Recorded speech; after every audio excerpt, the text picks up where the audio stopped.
네, 안녕하세요. 오늘은 첫 시간 기업부설연구소와 연구개발 전담부서에 대해서 말씀드리겠습니다. 기업부설연구소하고 연구개발 전담부서는 가볍게 얘기하자면 회사를 건강하게 해주는데 세금을 다이어트까지 해주는 제도예요.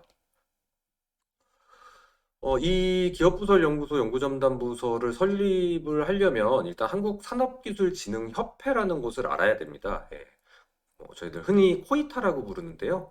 이 코이타는 1979년에 설립이 됐고요. 나이가 꽤 있죠. 1979년에 설립이 됐고, 국가에서 운영하는 기관이 아니고, 사실상 민간 기관입니다. 민간 기관이고, 실제로 이제 국가에서 예산을 받아서 운영을 하고 있는 협회라고 보시면 될 것 같고요. 한국기술진흥협회에서 하는 일들은 보면, 산업기술 정책 및 제도 개선, 기업 연구소 설립 육성, 산업기술혁신 네트워크 구축, 산학연 협력 지원, 교육연수 및 기술혁신 인력 지원, 국제기술협력 등등등등 해서 조사 연구 및 기술혁신 정보 제공 등 해서 하는 일이 생각보다 많이 있습니다. 네, 많이 있고요. 어쨌든 오늘 알아보려고 하는 기업부설 연구소를 주관하는 곳은 코이타다라고 생각을 하시면 될 것 같아요. 우리가 흔히들 얘기를 하는데 뭐 연구소를 만드는 거는 사실 자율입니다. 자율적으로 만드시면 되고요. 뭐 대기업이든 뭐 중기업이든 중견기업이든 아주 조그만 소규모의 소기업이든 연구소를 만드는 데는 전혀 문제될 게 없어요. 뭐 내가 연구실을 만들어 놓던 아니면 공간을 만들어 놓고 연구 개발을 할 수 있는 직원을 채용을 했던 아니면은 대표님이나 임원분들께서 직접 연구를 하겠다라고 하시면 사실상 그건 연구소죠. 예. 연구소인데 왜 이런 기관에서 그러면은 인증을 받아야 되냐? 인정을 받아야 되냐? 그거는 뒤에서 나오겠지만 여러 가지 나라에서 지원을 해주는 것들이 많기 때문이에요. 그 지원을 받기 위해서는 어쨌든 공인된 기관에서 연구소다라고 인정을 받으셔야 되는 거고, 뭐 굳이 나는 이런 거 필요 없어라고 하신다면은 그냥 알아서 자유롭게 연구소 만들어 놓고 연구를 하시면 됩니다. 어쨌든 우리가 기업 활동을 하고 경영 활동을 하는데 연구 개발은 빠질 수 없는 핵심 분야거든요. 뭐 그냥 도소매 하다못해 도소매를 하더라도 남의 물건이라고 하면 조금 이상하지만 어쨌든 내가 물건을 받아다가 이거를 잘 포장을 하던 아니면은 잘 마케팅을 하던 해서 이거를 판매를 하더라도 사실상 여러 가지 판매 채널들이 있고요. 새로운 플랫폼을 만들 수도 있는 거고요. 그렇기 때문에 뭐 제조업이라던가 IT, 뭐 화학, 신소재 등등등 분야에서 뭐 당연히 연구 활동을 하지만 어쨌든 우리가 기업 경영 활동을 하는 데 있어서는 연구소는 누구든 할 수 있다라고 생각을 하시면 될 것 같아요. 거기다가 나라에서 다양한 많은 혜택들을 주고 있는데 이왕이면 인정된 연구소를 갖고 있는 게 좋다라고 생각을 하시면 될 것 같습니다. 그래서 제도의 취지는 과학기술 분야 또는 서비스 분야의 연구개발 활동을 촉진하기 위해서 일정 요건을 갖춘 연구소와 전담부서를 신고하도록 하고 인정된 연구소 및 전담부서에 대해서는 조세, 자금, 인력 등의 지원 혜택을 부여한다라고 되어 있습니다. 또 위에 잠깐 파란색 박스를 보시면요. 연구소는 그래서 선설립 후 신고예요. 우리가 뭐 인정을 받고 이렇게 하겠습니다 하고 설립을 하는 게 아니라 아까 말씀드렸듯이 연구소 누구든 만들 수 있습니다. 만들어 놓되 먼저 설립을 하고 그다음에 우리 이런 연구소 있어요라고 신고를 하시면 되는 제도라고 보시면 되겠습니다. 그래서 코이타라 기관은 아까 앞에서 보셨듯이 1979년도에 생겼고요. 1981년에 연구소로 인정받은 게 53개소에서 작년 2022년 11월 기준으로 약 연구소 전담부서 합해서 7만 7천, 8천 개 정도, 8만 개가 조금 안 되고 있습니다. 실제 2022년 1월에서 12월 말 기준으로 해서 작년 한 해 동안 신규 인정된 연구소는 5,652개소고요. 그리고 취소도 4,908개소가 됐습니다. 그래서 순증은 744개소입니다. 많이 인정되고 많이 취소되는 추세인데요. 요 이유에 대해서는 어쨌든 뒤에 다시 한번 설명을 드리겠습니다. 연구소 주요 지원 제도입니다. 연구소들을 지금 이제 많이 설립하시고 신고하시는 이유 중에 하나가 가장 큰 이유가 일단은 연구 인력 개발비에 대해서 세액 공제를 해줍니다. 이게 분야마다 조금씩 다르긴 한데요. 일반적인 연구 인력 개발비 관련해서는 예, 본인이 이제 사용한 금액에 사용한 비용의 일정 부분 25% 정도를 세액 공제해주고 있고요. 뭐 신성장 원천 기술 같은 경우에는 30%, 네, 뭐 국가 전략 기술에 대해서는 40% 정도 세액 공제를 해주고 있습니다. 세액 공제가 뭐냐면 뭐 간단하게 말해서 우리가 결정 세액이 나오잖아요. 어, 결산을 하고 네, 세무 처리를 거쳐서 이제 과세 표준이 결정이 되고요. 거기에 따라서 이제 세율을 곱해서 세금이 발생을 하게 되는데 거기서 결정된 세금에서 이만큼을 빼주겠다는 얘기예요. 세액공제이기 때문에. 그래서 실제로 보시면 뭐 예를 들어서 이거는 뭐 개인 사업자든 법인 사업자든 뭐 상관없는 부분이거든요. 그렇기 때문에 뭐 법인세가 2천만 원 나왔던 개인 소득세가 2천만 원 나왔던 우리가 사업자 사업 활동을 해서 경영 활동을 해서 내야 되는 세금 중에서 세액 공제를 해주는 부분입니다. 그래서 뭐 연구원이 예를 들어서 한 명 들어가 있는데 그 중에 그 연구원의 연봉이 4천만 원이다. 그럼 25% 같은 경우는 1천만 원이겠죠. 그러면 결정된 세액에서 1천만 원을 공제해 주겠다라는 제도입니다. 그래서 사실은 합법적으로 합법적으로 세금을 절약할 수 있는 가장 큰 부분 중에 하나고요. 지금은 연구소 뭐 기간 한정도 없고 연구소가 유지되는 동안 꾸준하게 받으실 수 있는 제도라고 보시면 되겠습니다. 이 외에도 뭐 통합 투자세액 공제도 있고요. 그다음에 기업부설 연구소용으로 부동산을 취득하셨을 경우에는 취득록세의 60%를 감면을 받으실 수도 있습니다. 그리고 연구 전담요원으로 들어간 연구원들 같은 경우는 매월 20만 원씩 금액을 소득세가 비과세되기도 하고요. 관세 부분에서도 뭐 80% 감면 혜택이 있고, 그리고 실제 연구원을 채용을 해야 되는데 약간 뭐 인건비라던가 이런 부분에서 어려움을 겪으신 경우에는 신준 연구 인력이라던가 고경력 연구 인력 채용 시에는 나라에서 이 채용하는 인원에 대해서 최대 연봉 50%까지 지원해주는 혜택들도 있고요. 그리고 자금 지원이라고 해서 뭐 국가 연구개발 사업이라던가 아니면 우수기업 연구소 육성 사업과 관련해서 자금을 지원을 받으실 수 있습니다. 거기다가 중요한 거는 우리가 경영을 하시면서 기본적으로 뭐 남의 돈을 써야 될 때도 있고요. 그 남의 돈이라고 하는 거는 보통 뭐 정책 자금이라던가 은행 자금 아니면 뭐 신보 기보라던가 이런 보증서에 관련된 자금을 쓰셔야 될 때도 있잖아요. 네. 그럴 때도 가산점 부분이 될 수 있고요. 이 외에도 뭐 나라에서 시행하는 정부 과제라던가 정부 정책 뭐 R&D 과제라던가 이런 거를 하실 때도 사실 심사를 볼때 선정할 때 우대하는 등의 혜택들이 다양하게 있습니다. 그래서 실제로 벤처라던가 이노비즈 인증을 하실 때도요, 중요한 항목 중에 하나로 들어가고 있습니다. 그래서 저희가 앞 모두에 말씀드렸던 것처럼 연구소는 우리 기업 자체를 좀 건강하게 해주는 많은 혜택들을 가지고 있고, 그리고 세금 부분에서는 다이어트를 시켜줄 수 있는 혜택들을 갖고 있다고 보시면 될 것 같습니다. 그러면 우리가 연구소는 뭐 알았어 만들 수 있는데 만들었어. 근데 이거를 어떻게 인정을 받아야 되지? 인정을 받는 게 어려운가? 그 부분에 대해서 한번 살펴보도록 하겠습니다. 연구소는 인정을 받을 때는요, 두 가지 요건을 충족하시면 돼요.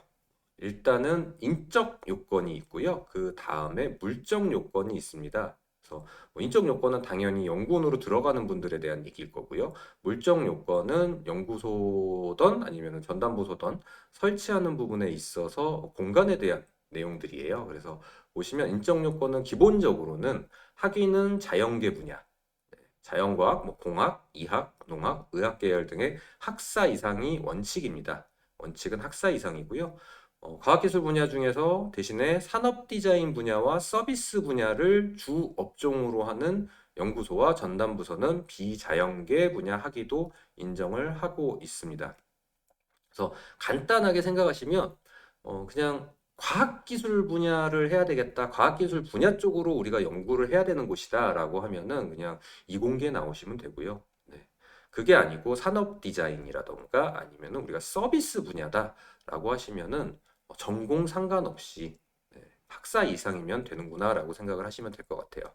기본적으로 그리고 이 그 학력에 대해서는 학사 이상을 원칙으로 하고 있습니다. 그래서 모든 기준이 학사기 때문에 예를 들어서 뭐 전문대 중에 2년제라던가 3년제를 나오신 분들 같은 경우는 연구원 경력으로 회사에서 연구원 경력으로 1년이나 2년, 그러니까 2년제 나오신 분들은 2년 이상의 연구원 경력, 그다음에 3년제 나오신 분들 같은 경우는 1년 이상의 연구원 경력이 있으면 동등하게 학사라고 인정을 해주고 있고요. 그래서 고등학교 졸업 같으신 경우는 일반 고등학교는 안 되고 특성화고나 마이스터고를 나왔는데 4년 이상의 연구원 경력이 있다라고 하면은 충분히 인정을 받으실 수 있습니다.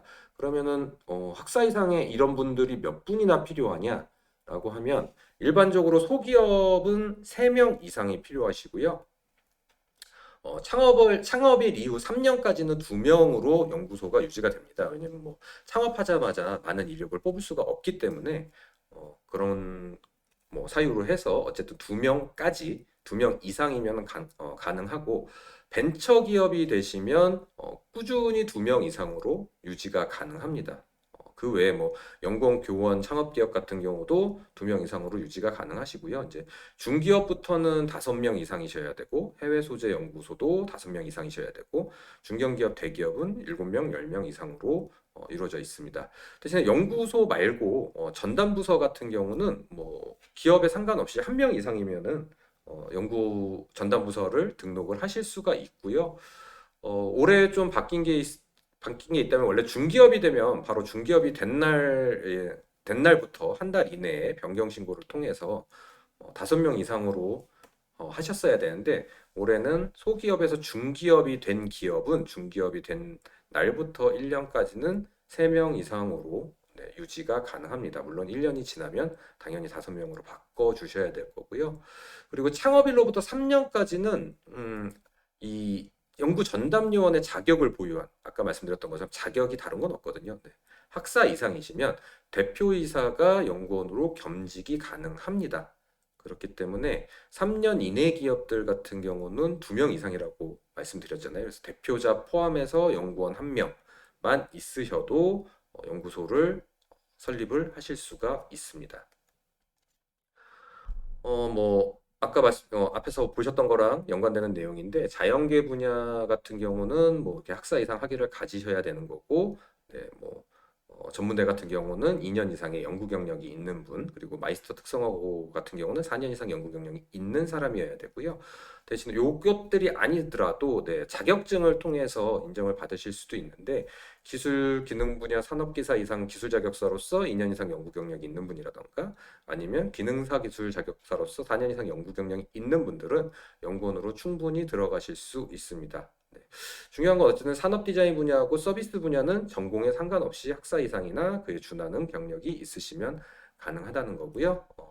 다음에 물적 요건을 보시면 물적 요건도 어렵지 않습니다.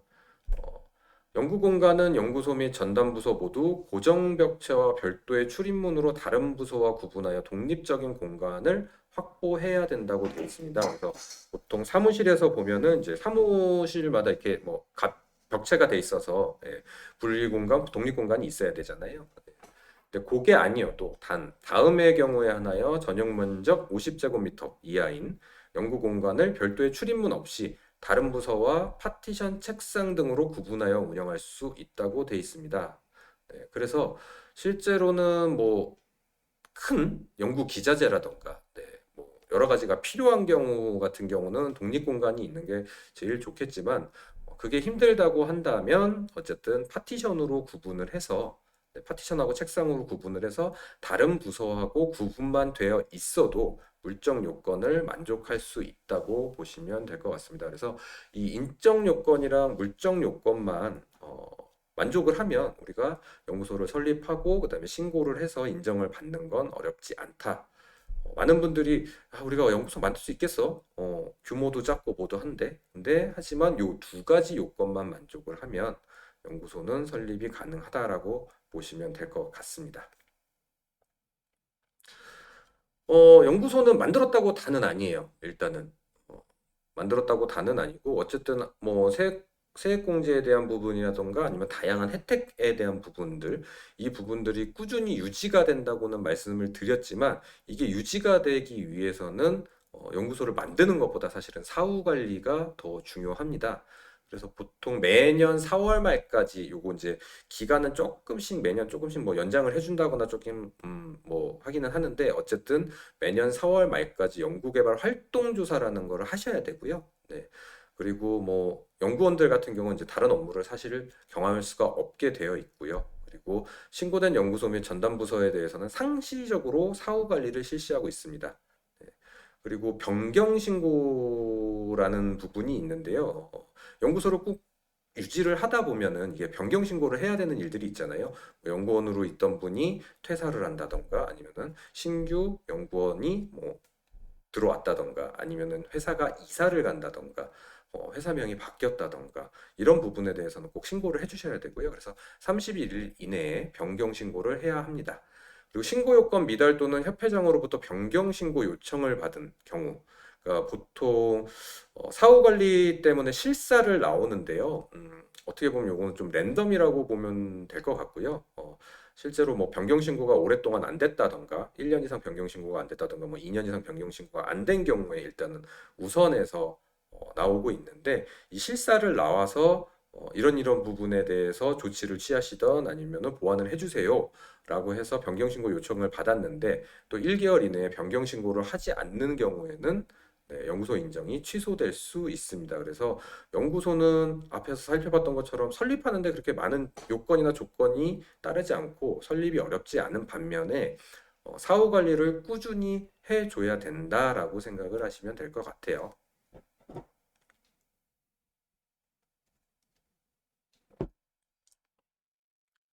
그러면은 연구소는 어느 기업이 신고를 하냐? 네. 신고 대상이 되는 기업은 영리를 목적으로 하는 생산, 유통 또는 서비스를 공급하는 각종 기업입니다. 그리고 특별법에 의해서 영리를 목적으로 설립된 업종 단체고요. 신고 대상에서 제외되는 기관은 영리를 목적으로 하지 않는 비영리 기관들하고요. 네, 그리고 뭐 기능대학, 직업훈련기관이라던가 의료법인, 네, 사회복지법인 이런 데들은 신고 대상에서 제외되고 있습니다. 신고 대상 기업 조건을 보시면 연구개발 활동 이외의 기업 경영을 위한 필수 조직인 생산, 판매, 관리 등을 담당하는 상시 종업원을 보유하고 있으셔야 합니다. 그래서 요거를 연결해서 앞에 부분이랑 인적 요건을 다시 한번 설명을 드리자면 만약에 우리가 세명이에요 대표님을 제외하고 대표님 포함 4인 기업인데 4명이 있는 기업인데 우리는 연구소를 설립을 하고 싶어 라고 하면 이게 만약에 3년 이내 기업이다 라고 했을 경우에는 대표님이 연구원으로 들어가시고 아니면은 뭐 대표님이 연구원으로 들어가시지 않더라도 2명이 연구원으로 들어간다고 한다면 이 외에 제외하고 어쨌든 생산 판매 관리를 담당하는 종업원이 1명 더 있어야 된다라고 생각을 하시면 될 것 같고요. 만약에 3인인 기업이다 라고 하시면은 뭐 연구 전담 부서를 설립하는데 대표님을 제외하고 1명은 연구원으로 들어가고 1명은 다른 여러 가지 일들을 할 수 있는 종업원이 있어야 된다고 생각을 하시면 될 것 같습니다. 연구개발 활동의 범위는요, 과학기술 분야 또는 서비스 분야의 지식을 축적하거나 새로운 응용 방법을 찾아내기 위해서 축적된 창의적 지식을 활용하는 체계적이고 창조적인 활동으로서 새로운 제품 및 공정을 개발하기 위한 시제품의 설계, 제작 및 시험, 새로운 서비스 및 서비스 전달 체계 개발 등 사업화 전까지의 모든 과정을 말하고 있습니다. 일단은 뭐 우리가 보유하고 있는 제품 아니면 서비스를 업그레이드하는 수준이다라고 하면 사실은 연구라고 보기는 힘들고요. 네. 이런 거를 활용해서 뭐 기초적으로 있던 부분들을 활용해서 새로운 제품이나 새로운 서비스를 만드는 정도는 가능하고요. 그래서 사실 뭐 연구를 도대체 뭘로 해야 돼? 라고 고민을 하시는 분들이 많은데 기본적으로 코이타에서 인정하고 있는 연구 분야들 같은 경우에는 이렇게 나눠져 있습니다. 제품 개발의 과학기술 분야 같은 경우는 뭐 제품 개발에 해당하는 건설, 금속, 기계, 생명과학, 섬유 소재, 식품, 전기전자, 화학, 환경, 산업 디자인, 기타 등의 분야라고 되어 있고요. 산업 디자인 분야는 제품 디자인과 포장 디자인에 한해서 인정이 가능하다고 되어 있습니다. 그래서 아예 명시를 해놨는데요. 제품 디자인 같은 경우는 대량 생산되는 산업 제품, 그러니까 뭐 맞춤형이라던가 소규모라던가 이런 부분에 대한 디자인은 조금 불가능하고요. 대량 생산되는 산업 제품의 기능과 형태를 결정하는 디자인을 의미하고 포장 디자인은 제품을 담을 용기나 포장지를 만들고 디자인하는 활동을 의미하고 있습니다. 그리고 서비스 분야는 유흥 등 관련 분야 6개 업종을 제외한 모든 서비스 분야가 신고가 가능하다고 보시면 될 것 같습니다. 그래서 연구개발의 범위에서 제외되는 활동인데요. 그래서 일반적인 관리 및 지원 활동, 뭐 시장조사, 판촉 활동, 반복적인 정보 수집 활동, 그 다음에 뭐 경영이나 사업의 효율성을 조사 분석하는 활동, 특허권의 신청 보호 등 법률 및 행정 업무, 뭐 광물 등 자원 매장량 확인한다던가 아니면 위탁받아 수행하는 연구 활동, 아니면 이미 기획된 콘텐츠를 단순 제작하는 활동, 기존의 상품화 또는 서비스화된 소프트웨어 등을 복제하여 반복적으로 제작하는 활동 같은 경우는 연구개발의 범위에서 제외가 됩니다. 그래서 설립 신고 같은 경우는 아까 말씀드렸던 것처럼 설립을 하고 후 신고를 하는 겁니다. 그래서 설립 신고 서류를 보면 기업부설 연구소 신청서가 있고요. 그다음에 연구개발 활동 개요서가 있고 연구기자재 현황, 뭐 연구개발 인력 현황 등이 있고요. 이 부분에 대해서는 요즘은 온라인 작성이라 전혀 어렵지 않아요. 전혀 어렵지 않고 뭐 그 외에 첨부해야 될 서류들이 이제 뭐 사업자 등록증 사본이라던가 회사 그리고 기업부설 연구소의 조직도 그리고 연구소가 소재해 있는 곳에 이제 도면 그리고 전용 출입구 현판 사진 및 내부 사진 요 정도를 준비를 하시면 됩니다. 그리고 뭐 필요에 따라서는 이제 중소기업 확인서라던가 벤처기업 확인서, 그다음에 뭐 중소기업 등 기준검토표가 필요할 수도 있고요. 4대 보험 가입자 명부라던가 이런 것도 필요할 수 있습니다. 그래서 서류도 뭐 항상 우리가 늘 뭘 준비할 때 어떤 사업들을 할 때 아니면 뭐 정책 자금이라던가 아니면은 지원 사업이라던가 할 때 준비하던 서류들 때문에 전혀 어려울 거 없고요. 이런 서류들을 준비하시고 네. 이렇게 사이트에 들어가셔서 설립 신고를 하시면 됩니다. 아까 앞에서 보셨던 코이타 사이트는 아니고요. 예, 코이타에서 운영을 하는 사이트인데 rnd.or.kr을 치고 들어가시면 요 화면이 나옵니다. 그래서 로그인을 하시는데 처음에는 로그인을 하실 때 개인 사업자든 법인 사업자든 사업자 등록 번호를 입력을 하시고 법인용 아니면 개인 사업자용 공인인증서를 치고 들어가시면 로그인이 됩니다. 별도 회원가입 필요 없이 바로 로그인이 되고요. 그리고 좌측 하단에 보시면 설립 신고하기가 있어요. 그래서 이 설립 신고하기를 누르시면 이런 화면이 뜹니다. 그래서 뭐 연구소나 아니면 전담부서 설립 신고 화면이 뜨고요. 앞에 부분은 제가 지금 생략을 해놨는데 자가진단 부분이 떠요. 네. 간단한 자가진단이기 때문에 읽어보시면 전혀 어려우실 게 없고요. 뭐 하나씩 체크를 하시면 거기에 따라서 네, 자가진단에 통과를 하시면 이 화면이 뜰 거고요. 내용들 보셔도 기업 정보를 먼저 입력하시고 어려운 부분 없겠죠. 그리고 연구소에 관련된 정보를 먼저 또 입력을 하시면 되고요. 연구개발 활동 계획서가 있는데 이 부분도 너무 막 고민하셔가지고 빽빽하게 꽉 채워야 되겠다라고 생각하시고 쓰실 필요 없어요. 간단하게 실질적으로 우리가 어떤 연구를 할 건지에 대한 내용을 쓰시면 되고 연구개발 인력 현황에 대해서도 우리 연구원들이 어떤 사람들인지에 관련된 거기 때문에 앞에서 보셨던 서류만 준비하시면 전혀 어려울 거 없이 쓰실 수 있습니다. 그리고 연구 시설 현황. 네, 그래서 뭐 실제로 우리가 연구소 안에 비치해야 될 연구 시설 같은 경우들이 있는 경우에는 그 현황을 작성을 하시면 되고, 근데 우리는 뭐 플랫폼 개발이라던가 IT 쪽이어가지고 뭐 따로 시설이 없는데라고 하신다면은 뭐 컴퓨터라던가 이런 거 노트북 이런 거 쓰시면 안 되고요. 실제로 우리가 연구 개발 활동을 하는데 필요한 프로그램이라던가 이런 거에 대해서 입력을 하시면 됩니다. 그리고 마지막으로 구비 서류 첨부만 하셔가지고 제출하시면 보통 지금 현재 10일 이내에 내용에 대해서 이제 인정을 해준다고 최장 10일 이내에 해준다고 되어 있고요. 중간에 만약에 보완 사항이 있더라도 뭐 10일 이내에 보완을 하면은 인정서가 나오게 됩니다. 근데 체감상으로는 보통 2, 3일 정도면은 늦어도 2, 3일 정도면은 요즘 빠르게 해주고 있고요.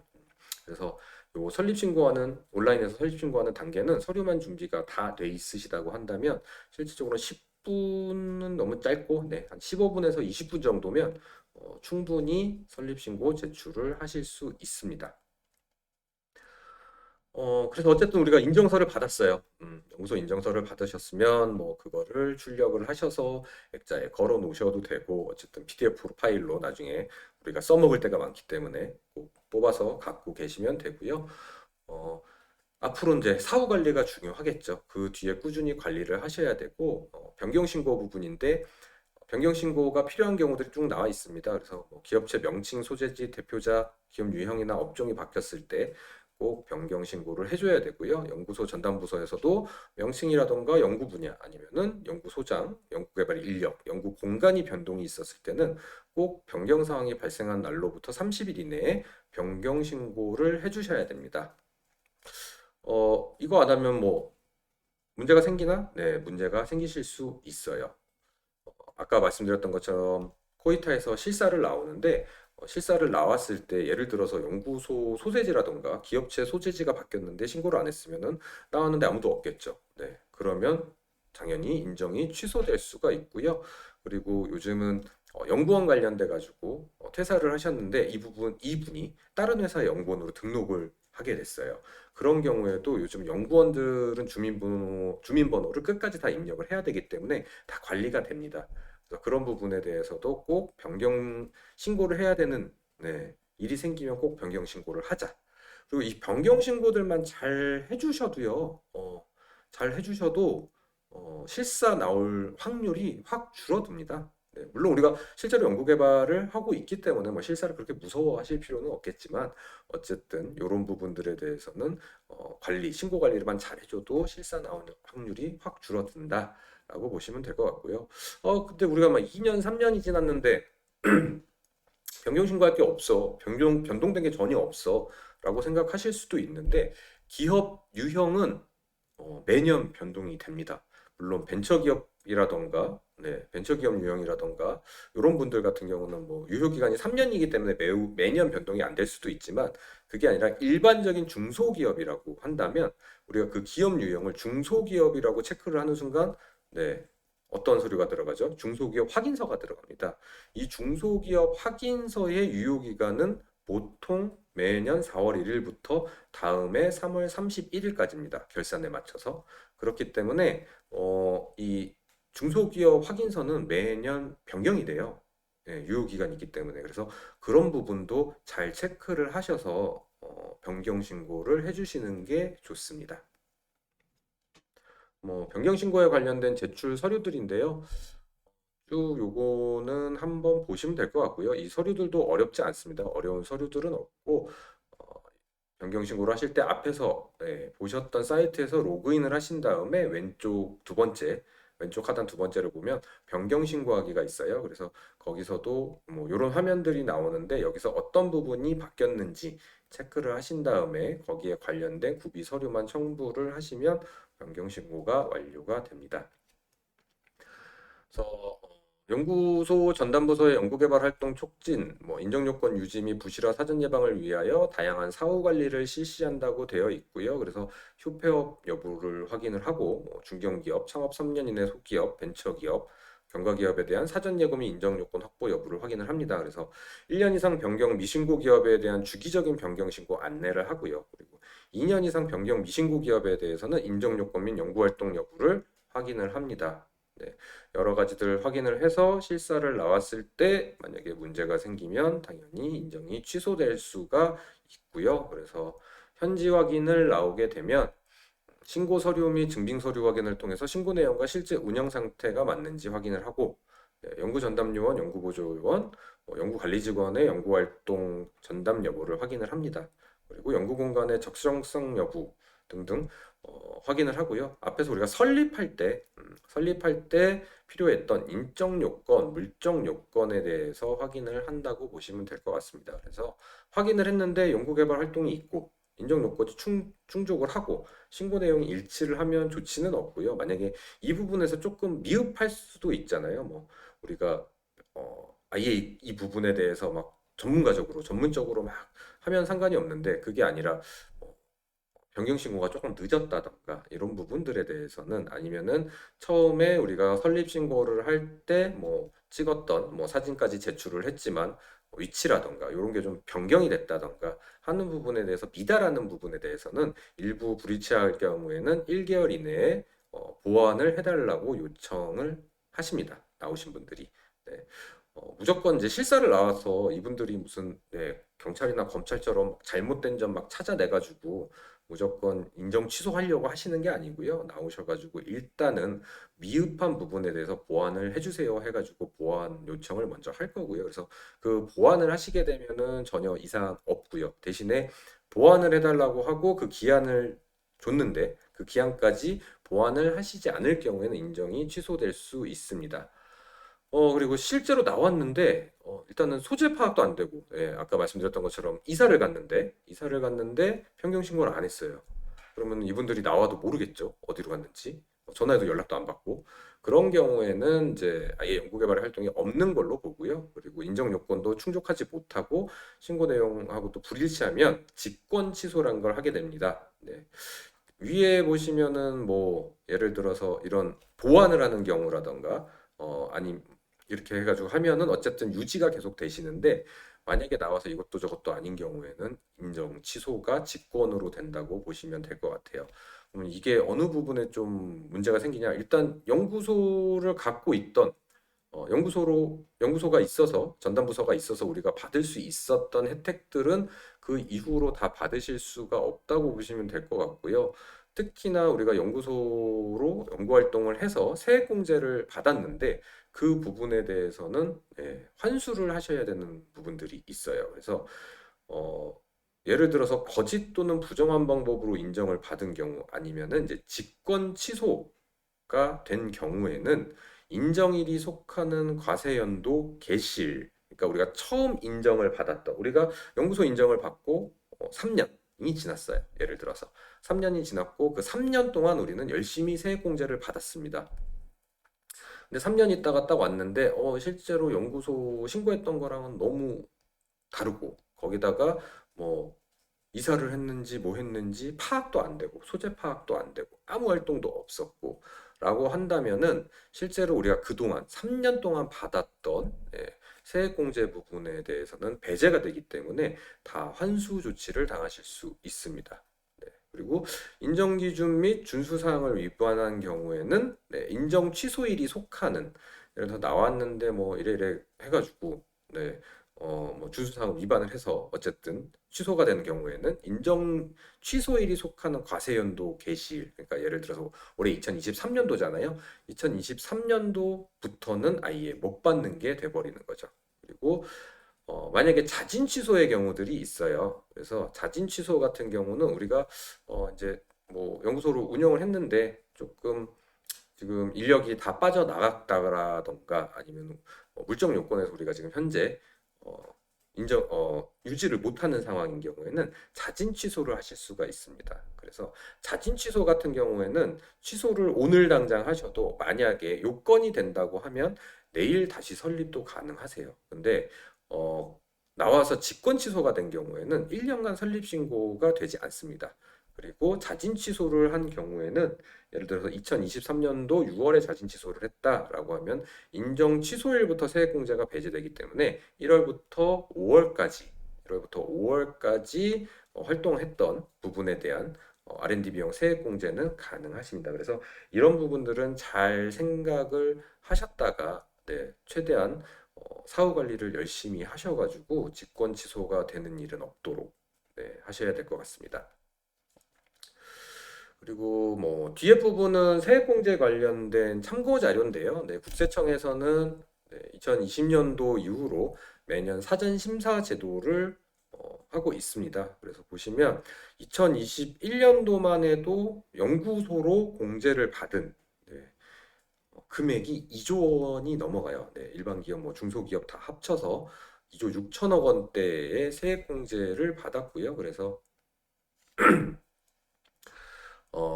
국세청에서는 사전심사 제도란 걸 운영을 하고 있습니다. 그래서 신청인이 사전심사 결과에 따라서 세액공제 금액을 반영하여 법인세를 신고하는 경우 아래와 같은 혜택을 드리고 있습니다. 사전심사 제도는 의무는 아닙니다. 의무는 아닌데 우리가 진짜 세액공제를 받을 수 있을까 없을까 하시는 분들이 이제 뭐 일단은 사전심사 제도에 신청을 해보실 수 있고요. 세무조사 이 혜택 중에 하나는 나중에 세무조사 등으로 인해서 심사 결과가 다르게 과세 처분이 되더라도 과소신고 가산세가 면제된다고 돼 있습니다. 보통 이제 솔직히 뭐 연구소 때문만 연구소로 세액공제를 받았기 때문으로만 세무조사가 나오는 경우는 흔치 않다고 생각되고요. 그래서 저는 세무조사가 나왔을 때 연구소로 세액공제를 받은 부분에 대해서도 같이 조사가 들어가겠죠. 같이 조사가 들어가는데 이 부분에 대해서는 보통 불성실 신고 가산세는 붙지 않고요. 대부분 과소신고 가산세가 붙게 돼 있습니다. 근데 사전심사 제도에서 통과가 된 기업들 같은 경우는 나중에 세무조사에서 문제가 되더라도 과소신고 가산세는 면제를 해준다고 되어 있습니다. 뭐 올해 같은 경우에는 네, 어, 일단은 서류상으로도 많이 간소화가 됐다고 하고요. 예, 왼쪽하고 오른쪽 비교해 보시면은 많은 부분까지는 아니지만 어쨌든 네, 몇 가지 부분들에 대한 서류들이 간소화가 됐고 신청도 홈스택스에서 간단하게 신청을 할 수 있도록 변경이 됐습니다. 그래서 보시면 이를 위해서 뭐 지방청에서 실시하였던 중소기업에 대한 기술심사를 본청의 각 분야별 기술심사관이 담당함으로써 일관성 있고 전문적인 심사 서비스를 제공할 예정입니다라고 돼 있고요. 이 사전심사 제도에 대해서도 사실 2020년도에 생긴 거라 지금 매년 조금씩 발전을 해가고 있고 시행착오를 겪어가는 것 같아요. 그래서 이런 부분에서 이제 의문이나 의구심이 드시는 분들 같은 경우에는 한번 신청을 해보시는 것도 나쁘지는 않을 것 같습니다. 하지만 어쨌든 의무사항은 아니라는 거, 네, 그 부분만 기억을 하시면 되겠습니다. 그래서 세액공제 같은 경우도 뭐 사전심사 할 때 이제 연구개발 보고서 같은 경우는 실질적인 양식은 없습니다. 양식은 자율인데 이런 내용들이 들어가야 된다라고 알고 계시면 될 것 같습니다. 네. 그래서 일단 첫 시간 오늘은 기업부설연구소 연구개발 전담 부서에 대해서 알아봤고요. 다양한 혜택들이 있습니다. 많은 혜택들이 있기 때문에 어쨌든 우리가 초창기 기업이라고 하더라도 연구소를 설립해 놓으시면은 우리 기업이 건강해지는데 그리고 여러 가지 사업에 다양한 지원과 혜택을 받는데 유리할 수 있다라고 생각을 하시면 될 것 같고 거기에 덩달아서 덤으로 세금에 관련된 공제, 세액 공제가 있어서 세금을 다이어트 하는데도 합법적으로 다이어트 하는데도 매우 도움이 된다라고 생각하시면 될 것 같습니다. 네. 궁금하신 사항이나 피드백은 여기 메일로 남겨주시면 되고요. 네, 저는 다음 시간에 뵙도록 하겠습니다. 감사합니다.